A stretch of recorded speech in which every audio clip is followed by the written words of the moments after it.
Hi everyone, so welcome to another show of the Soul-Led Life and Business, where I speak to other heart-centered, soul-led entrepreneurs about how they do life and business and help their clients do the same. I'm super duper excited to be able to speak to this lovely lady today. Ebonie has been on my radar for a while.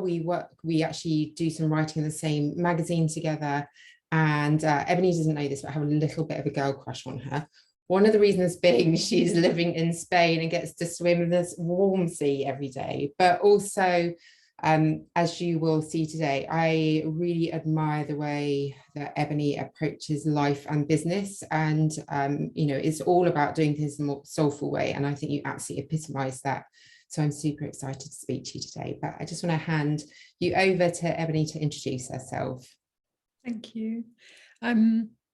I have just been through a huge reincarnation. And so that kind of, that thing that rolls off your tongue of like, I'm la la la la la has just gone after 11 years. I was saying the same thing. And it's really simple now. I'm Ebonie Alchemy, otherwise known as Ebonie Allard. And I'm an artist and a mystic. And that's it. And isn't that beautiful as well? And I love that. And this is one of the things as well. I think, in the kind of online business world as well, we're talking, you must say this kind of elevator pitch about who you are and have it all down. And actually, maybe that's not true at all. And that was one of the things that I really wanted to speak to you today about as well. So all of that being said, then tell us a little bit about who you are, what you do, or what you're doing now, and perhaps your journey to get here, and how you ended up doing it. Just gives us a little bit of an idea about all of that. I have been self-employed my entire life. I started my first business at 14, hand-making cards, and I drew them, and it was the 90s, and I found one of those magazines, a craft magazine, where you could write off in the back. You had to cut the little thing out and send it off in an envelope to get the stickers that were like, this card has been left blank for your message, and the cellophane wrappers with the little stickers. And I literally sat on the floor 14 and made handmade cards. And then I grew up in Brighton, and I would take them out into the lanes and ask people if they wanted a wholesale or buy my cards. And that was my first business, because my dad said that he wouldn't pay for some shoes I wanted. And that was kind of where it came from. He was like, get a job, make some money. And I was like, oh, okay. And I have always been entrepreneurial. I find the idea, I've tried to have jobs at several occasions in my 20s, and unintentionally really irritated people by trying to do it better, not because I wanted to prove superiority or make them look bad, just because if there's a more efficient, simpler way to do things that is more fun, that's how I'm a manifesting generator. It's kind of how I work, and I kind of come in and iterate and make things better, and found that really irritated people. And so I found myself in a position of really understanding that I am totally unemployable and okay with that.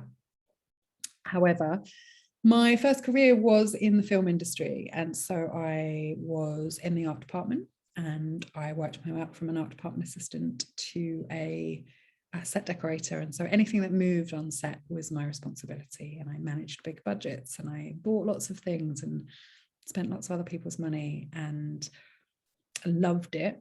But the film industry comes with its own stuff that we all know a lot more about these days, the kind of, the Me Too edge, and the overworking, and the, really codependent relationship that it really requires codependent people who are people pleasers, because it pushes and pushes and pushes and wants you to give more and more and more of yourself.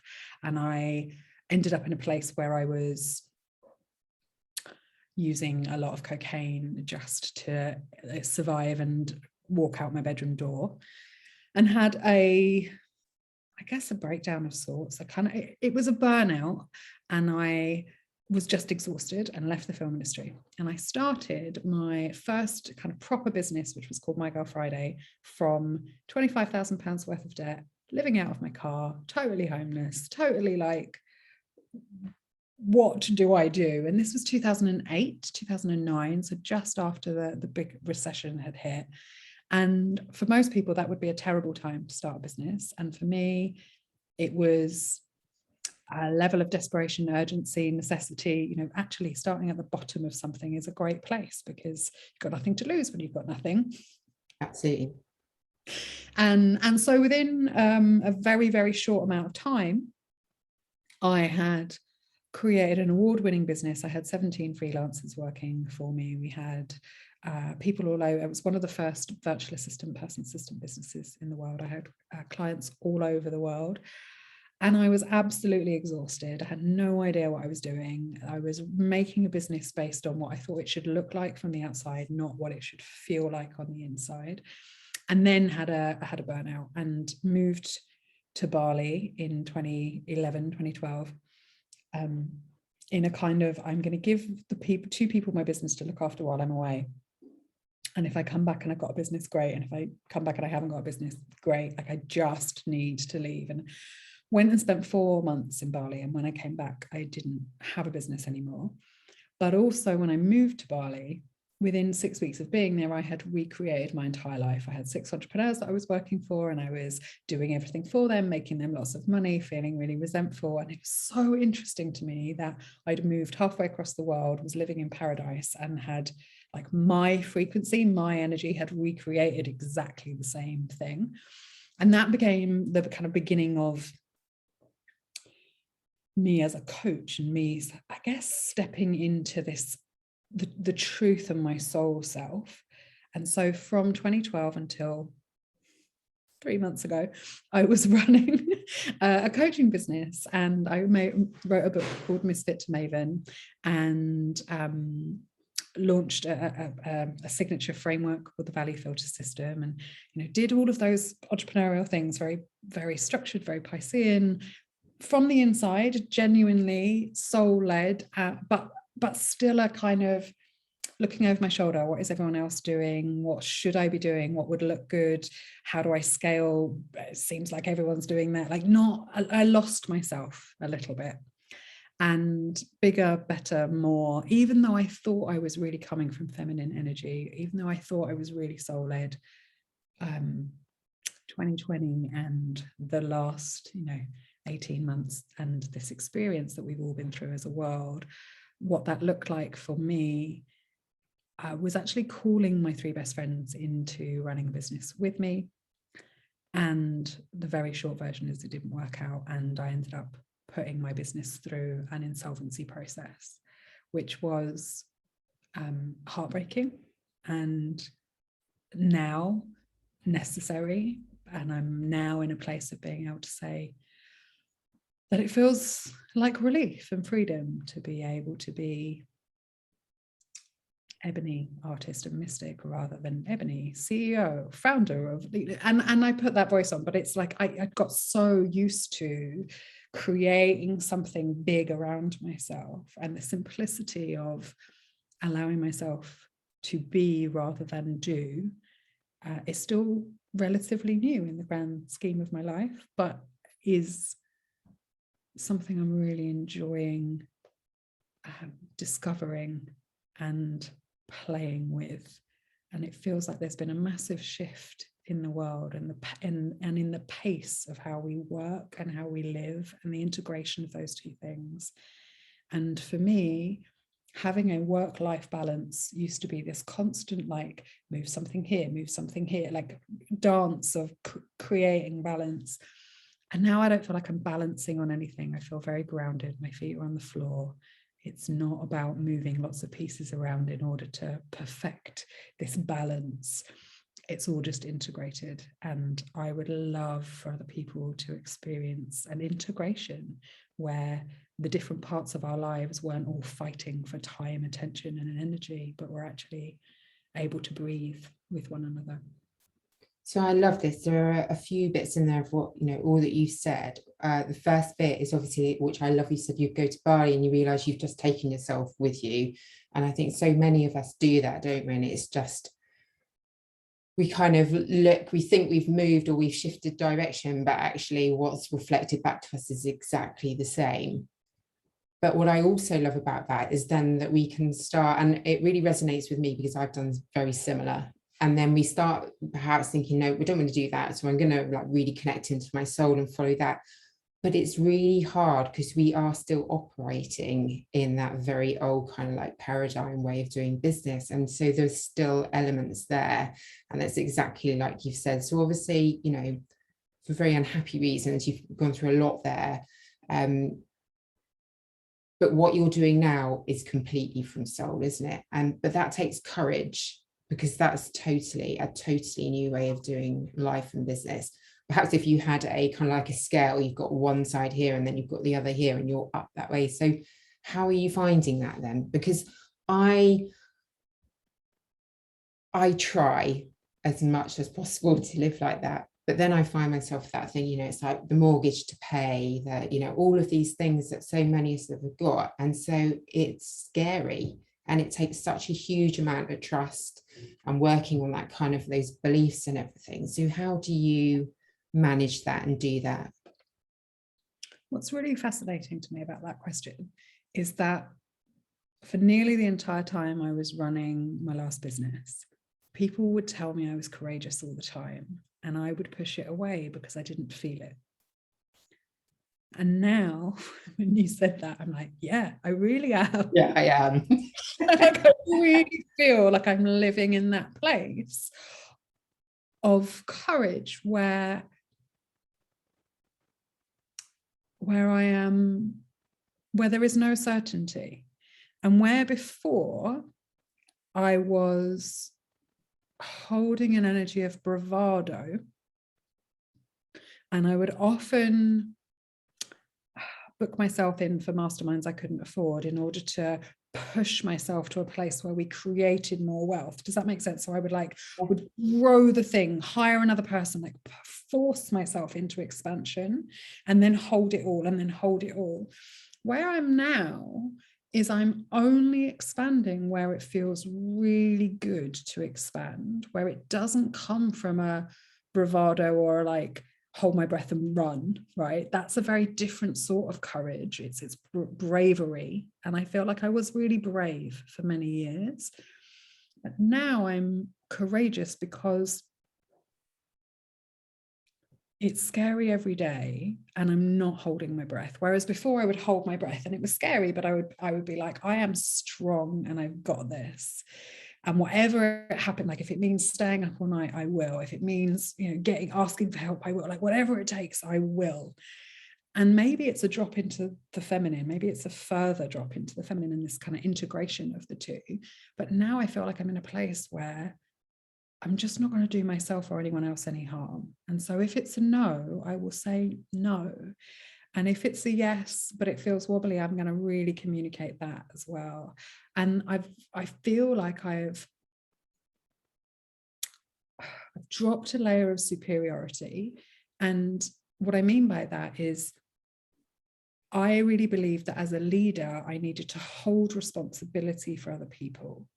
And what that looked like sometimes is an air of superiority where I did feel superior because I was holding a lot more than anyone else. And so I felt like, and this is really deep, new understanding for me. And it feels, again, very courageous to say, you know, I had a superiority complex and I've dropped it. It feels really brave or courageous to say that.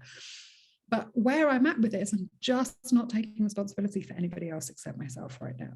And that makes the courage easier. I don't know if that answers your question, but it does.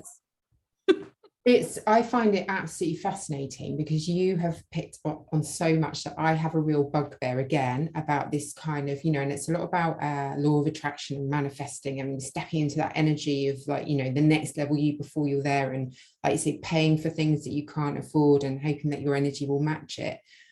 Now that does work for a lot of people, but it also doesn't work for everyone. And I have a bit of a bugbear around that because actually I can think that sometimes is that irresponsible in the sense that that's not great for your nervous system.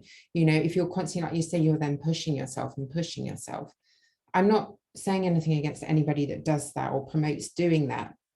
But what I love about what you're saying is actually you're going another level again, because maybe, you know, do we need to do that in order to expand, or actually are we just trying to push ahead of ourselves? And are we looking at success and expansion and abundance in still in some ways that kind of I'd say that kind of ego superiority sort of way, rather than actually not coming from ego at all. And and I have a lot of things as well about people out there doing things, and it's actually a trauma response, the way that they're running their business, and so they're getting other people to do that, and it's like that's not necessarily right for them. And so what you're doing is being a lot more intuitive, isn't it, and almost like really feeling into it. And yeah, and like I will hold my hands up and say I ran my business from a trauma response for forever.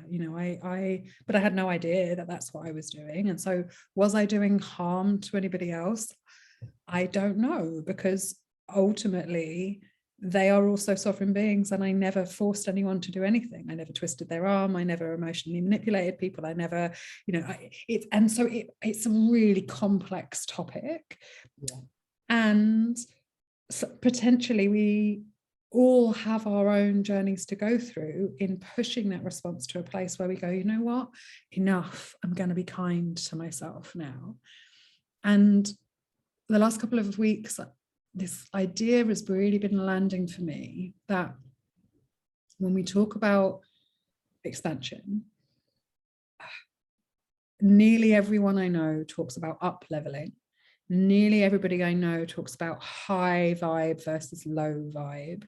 And there's this kind of scale, and it's very vertical, right? It's very much a vertical scale that we're talking about. And that vertical scale inadvertently has ruled my life for 10 years. And I really understand that it's not linear, and I really understand that high vibe isn't necessarily better than low vibe. It's faster rather than slower, right? In terms of if we're really looking at energy and frequency. However, there's still this hierarchical element to it. And in the last couple of weeks, I've been really looking at and feeling into, like, what is the shift? What is the shift that I've made? And the shift that I've made is that I'm now running on a horizontal axis rather than a vertical axis, and that I am looking at broadening and widening who I am rather than growing in height. And so this kind of idea of depth over scaling or growth is such a subtle shift. And I think that so many people aren't really aware even of the language that they're using or the intention that they have when they're talking about growth. But rather than growing out, I am now growing in. And it feels entirely different because we have whole universes within ourselves to explore and to expand in. And I'm definitely in that space now.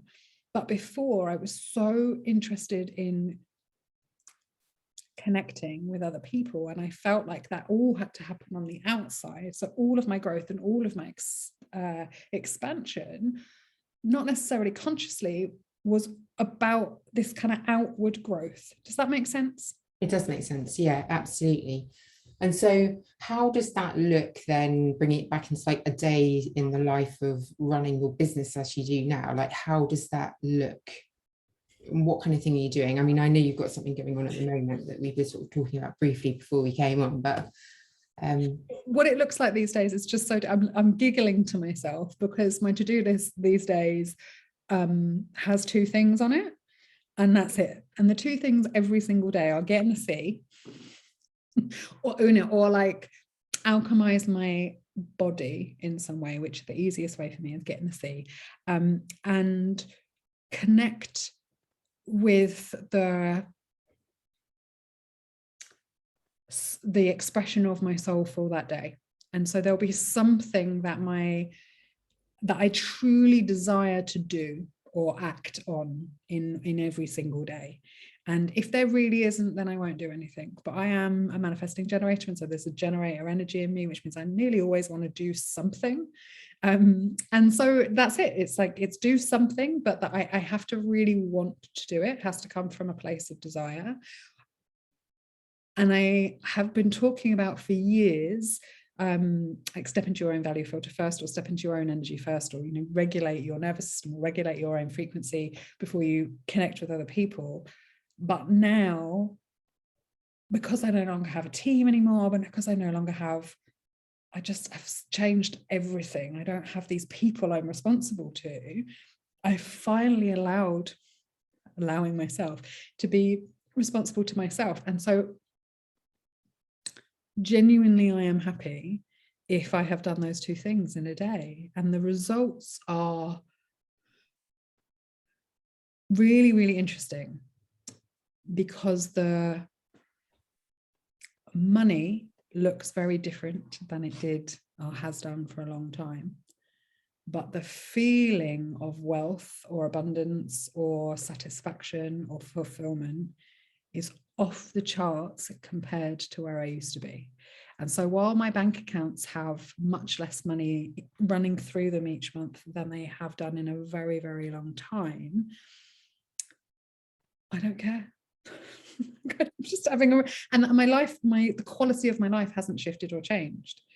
And because I've followed my intuition and guidance, because it could be really easy for people to say, well, you live in Spain and you obviously have somewhere, not, you know, your life is cheaper and you don't have a mortgage. But none of those things happen by accident, right? Every single one of those things was a choice, was an intuitive hit followed by an action that's led me to this place. So I have created the circumstances for myself in which this period of transition can happen. And so I don't think I will have no money in my bank accounts forever. But I feel huge gratitude for the fact that this blip of however long it is whilst I transition from being on one track to being on another track is able, that I have created the conditions and environment for myself to feel so wealthy through that transition. So things like I paid my rent 6 months in advance for this place, which means that the pressure every month is minimal, and I have the sea on my doorstep, and the internet's great, and just all of those little things. Yeah, so that's kind of how I live these days. It's very much listening to my body, trusting the wisdom that comes through of the one thing or the two things that would be beneficial for me to do, even when they make no sense, even when I don't understand them. And that hasn't happened overnight either. And I'm really grateful. You know, the business that I have closed down was not a failure in any way. It just ran its course. And so much of it is still valid. I've taken so much from it into the new one.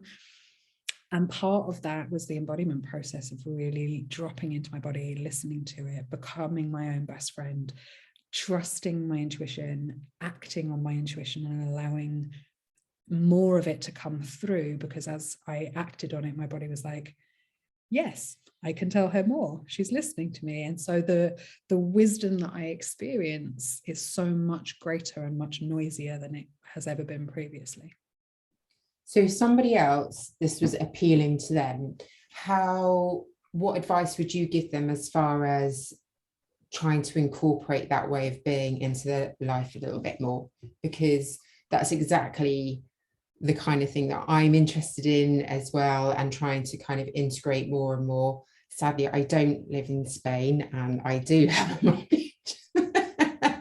And those choices, right? And I know I totally get that, right? And if you're in the right place, and it feels aligned, like I know that those things will come through, and the money will still come through, and the relationships will still come through, and all of those regardless. And so it's not about making radical changes in your life, it's about really listening. So the step on that, and the thing I do every single day, is a body scan. And I'm all about lazy and luxury. So I lie in my bed in the morning and scan through my body, and I do emotion, feeling, sensate. And people are always like, what does that mean? Am I going to get it wrong? It's just 3 words to check in, right? Like, what are my emotions? What are my feelings? What are my sensate? And although they're very similar words, it's an opportunity for you to scan through your body to just notice what you notice. And then I'm also checking in for mine.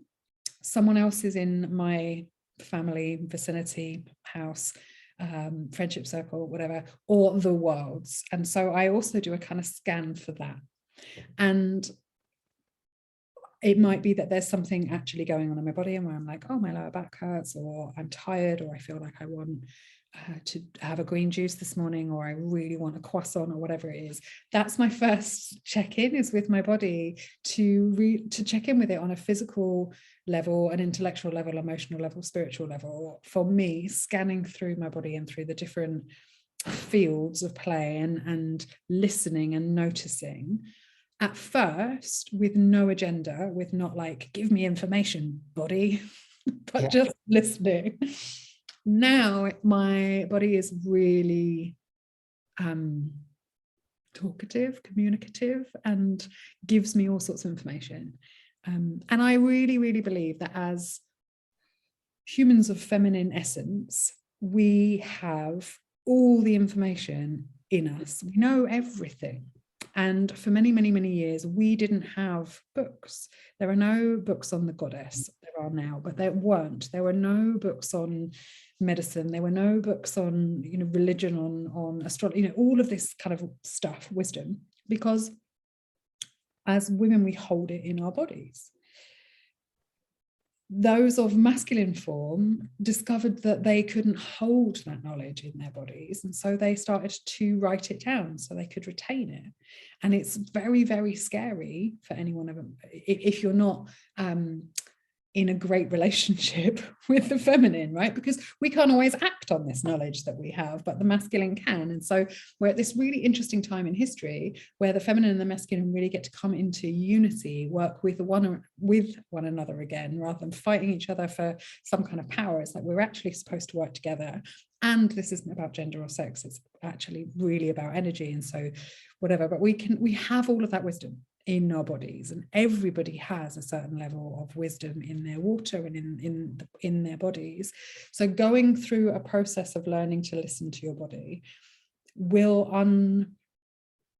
unleash, unwrap, unravel all sorts of wisdom that you don't know is there, that is dormant or latent within you. And so if you're listening to this and you're like, just lying in bed and saying those words to myself or noticing isn't going to make any difference, I absolutely promise that it will, and that you will start to develop a relationship with your intuition. And whether that is your head brain, heart brain, gut brain, womb space, autonomic nervous system, all of them hold information and will start to talk to you and give you a relationship, I suppose. Yeah, absolutely. And I completely second that as well, because I know that, I used to, as most of us do, start my day by grabbing my iPhone, looking straight at emails, things like that as well. But I was like, that's not how I want to live. And I very much do that now as well, with that kind of scanning and checking in. And it just builds that level of sort of trust with yourself as well, doesn't it? Where you're not constantly looking externally for answers, whether it's Googling or other coaches or whatever. And so, it really kind of builds that kind of resilience within you as well, doesn't it? So, and confidence and trust and all of that. And so the thing I'm hosting at the moment, which will be available after it's finished as an evergreen thing anyway, so if people are watching this later, it'll be fine, hosting something called 45 Soft. And it's really, really simple. It's a 45-day challenge to eat unrestricted mindfully with awareness, to get outside in nature and connect with nature for 15 minutes. It can be one if you want to, but the idea is 15 minutes, and to do something that brings you pleasure for 15 minutes every day. And that's it. You've got all day to do it. And the challenge that this is bringing up in people, and different, one person, the one kind of stream of people are like, I don't know what I like to do for pleasure. Right, I'd forgotten about pleasure or what it is, and that is going to be one area that we actually need to build up our muscles and availability, or having a receptivity practice, becoming available and more yin and more receptive to ideas, to love, to money, to all of those things, is a practice and takes some time. The other one that people are freaking out about is eating unrestricted. We're so trained against it that whole food groups terrify us, and that's something to really work on. And again, being in nature, it feels like, so many people are like, well, do I have to run? Do I have to walk? Do I have to move? Do I have to breathe? Do I have to, you don't tell me what I need to do. Yeah, it's a be in nature. I didn't say do in nature, be in nature. And yet we're so in this kind of unless I am accomplishing something, it's not useful. And that's not true. And isn't that so sad as well? And I'm seeing it a lot, we're all seeing it a lot at the moment, and particularly because of what's happened, there's been a real catalyst with COVID and everything. but it's like the world's imploding on itself and people are getting sick. And, you know, I know people have been getting sick for a long time, but it's like we as human beings only have a capacity for so much, and we're put under so much pressure. And then, like you say, isn't that sad that you say to somebody 15 minutes of pleasure and you don't know what makes you feel joy and happy and gives you that? And that's, as you've been saying as well, it's not just about how much money's in your bank, it's about all of it. That's what creates abundance and wealth. It's like all of these aspects of your life. And that's why I absolutely love what you're doing with the 45 Soft as well, because we've just become so detached from those elements of us. And you know, you can see it everywhere, can't you, the ripple effect of that. So I think it's great that you're kind of like highlighting that and trying to get people to reconnect back into themselves as well. There's just really, I saw a really good friend of mine who's a man get kind of attacked on Facebook yesterday for calling two women whose work he wanted to call attention to because he loves it. He was calling them, he described them as juicy, right? And a couple of people got really like, you can't say that, that's really sexualizing. And he was like, it might be for you, but it really isn't for me. They're ripe, they're full of juice, they've got so much like just richness and juice to share. And I talk about juiciness as well, like this plumpness with aliveness. It's a quality. And yet in our society, we've got so fixated on like one type of abundance, monetary, financial, and one type of pleasure. It has to be sexual and it has to be stimulating and it has to be titillating. Otherwise it doesn't count. And that's so not true. And it means that people are triggered by this stuff. But actually, pleasure can be like I've put in the copy, like stroking a cat, letting the sun fall on your face. Like it really doesn't have to be this hugely stimulating thing. It can be really soft and delicate and gentle. And I think that so much of the way that so many people are living has got us into a place of needing to feel extremes in order to feel anything. Yeah. Because we've refused to feel hard, complex, angry emotion, you know, all the emotions that we don't want to feel. We end up in this place where we are either feeling good or bad, and that's it. And doing something like this body scan practice or 45 soft and going through a receptivity practice, what it does is it recalibrates our bodies for nuance and subtlety. And that means that we don't need sugar in order to taste something sweet anymore. We can enjoy an apple, and that can be plenty sweet enough. And all of that coming back down to a place where we've got a plethora of sensation, of feeling, of flavor is so, so important, I think. Definitely.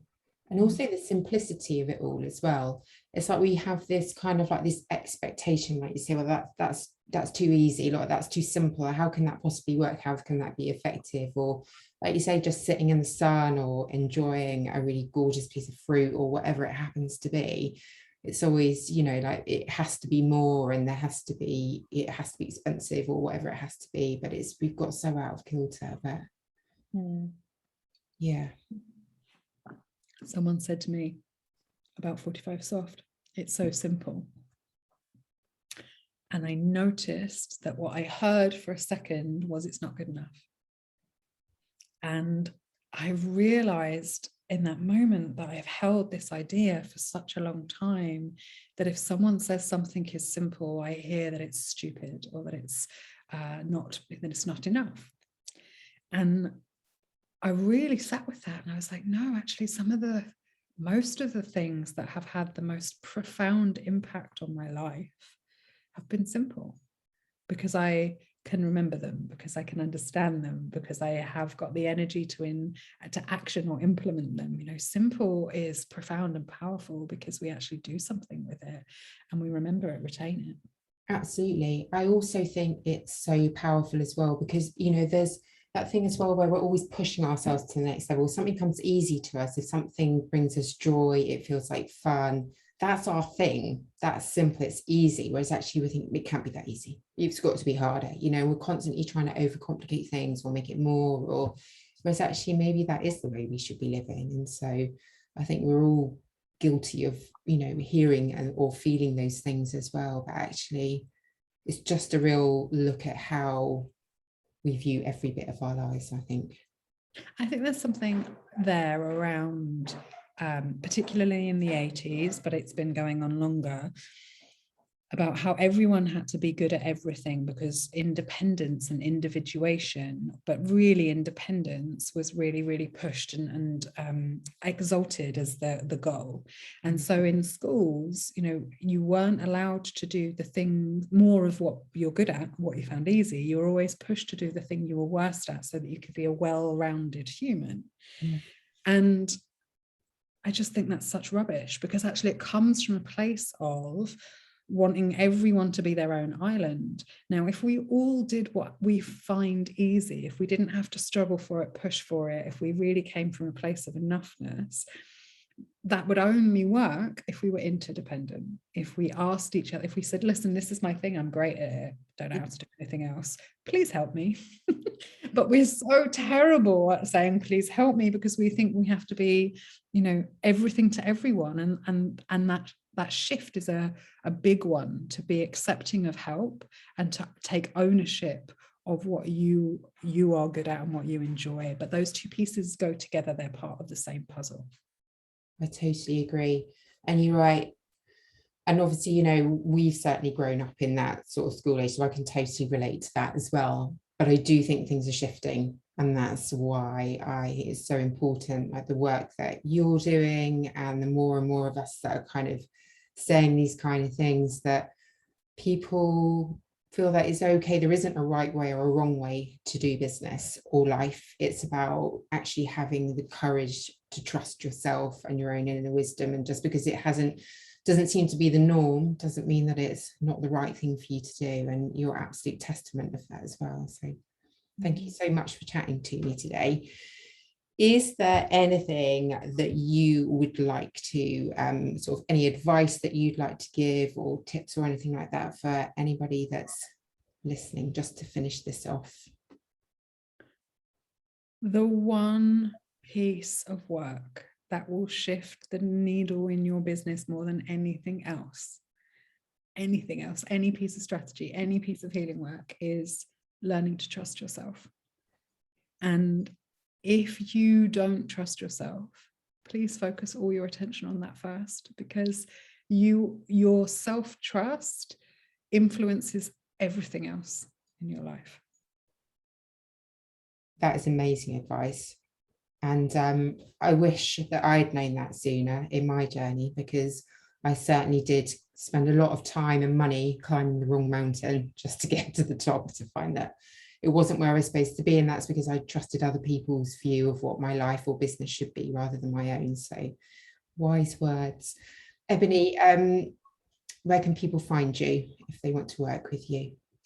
They can come to ebonieallard.com or eboniealchemy.com. Ebonie Alchemy's got art. Ebonie Allard has everything else. And the only social media place where I will always answer is Instagram, and I'm at Ebonie Alchemy on there. And I actually really love the platform for now, until, you know, when it becomes too censored, I'll probably move to Telegram or to somewhere else. But for now, Instagram is my online home and a place where I engage. So I'd love to see you there. Perfect. And I'll make sure that that's all in the comments below as well, so people can find you easily. Thank you so much for talking to me today. It's been a pleasure.